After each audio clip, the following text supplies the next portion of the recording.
My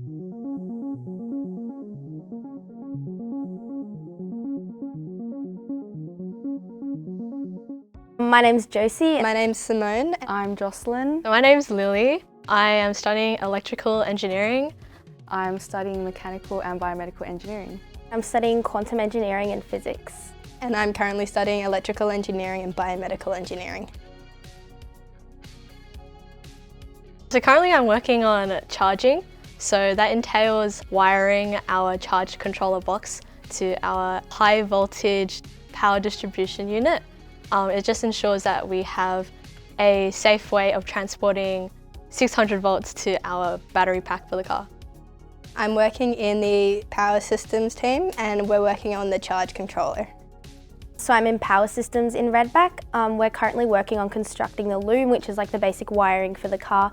It's important because it's strain relieving a mass amount of wires from one connection to another. I decided to pursue engineering because I preferred maths in high school. That was something that I didn't mind studying. And I thought engineering would be a cool way to apply the theoretical knowledge that I'm really interested in. I've been told that engineering is a lot of problem solving and I quite like that and I like a challenge, so I decided engineering seemed interesting for me. In the future, I hope to work towards decarbonising our community, and I would really love to work in renewable energy. I've kind of gotten into F1 and I was talking to a friend who's also into F1 and they mentioned that they were on the team for Redback. I had no experience or hands-on experience, and as you know, engineering is very hands-on, so I decided Redback would be a good place to start. I've always been interested in how race cars are being built and what's the intricate, systems and how you build it and all that sort of things, and so I decided why not give it a try.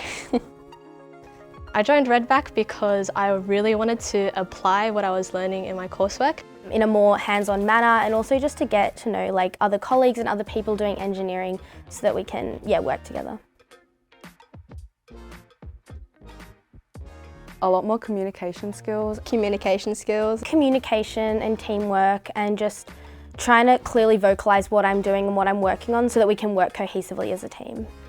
I've learnt how to really organise my time. Juggling different commitments has been pretty difficult, but Redback's teaching me a lot about that. I feel like during lockdown, it was very hard to keep myself grounded while I was studying because it just felt like a lot of numbers and equations, and it was very hard to see that these things could be applied to real life situations, to design safety procedures for our high voltage accumulator. It's been a really rewarding experience. To go for it and have self-confidence in that no matter what happens, it's okay, and there's really nothing stopping you but yourself. And not to be intimidated by the lack of diversity. I'd encourage them to do it, or to at least give it a try. I think it can be intimidating at first, but once you start off you realise that it is definitely achievable and anybody can do it.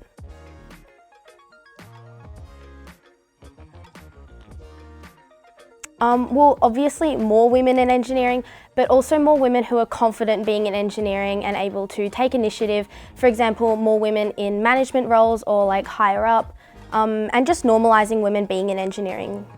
And there won't have to be any quotas to fill, and we can all innovate in great harmony. I hope to see more women, yeah, definitely. 2 Fridays ago, when my lead Zane and I managed to debug our motor controller. It was one of the blocks for running the car, and we found the problem with some loose contacts, and after tightening them, the car started running, the motor was spinning, and I was so happy. I was jumping up and down, I was crying, and I was oh my gosh, Grace, look, the motor's running. Finishing RB21 chassis, that was something that I did not expect it, but it was just a big wow moment. It's actually done, it's rolling, wow.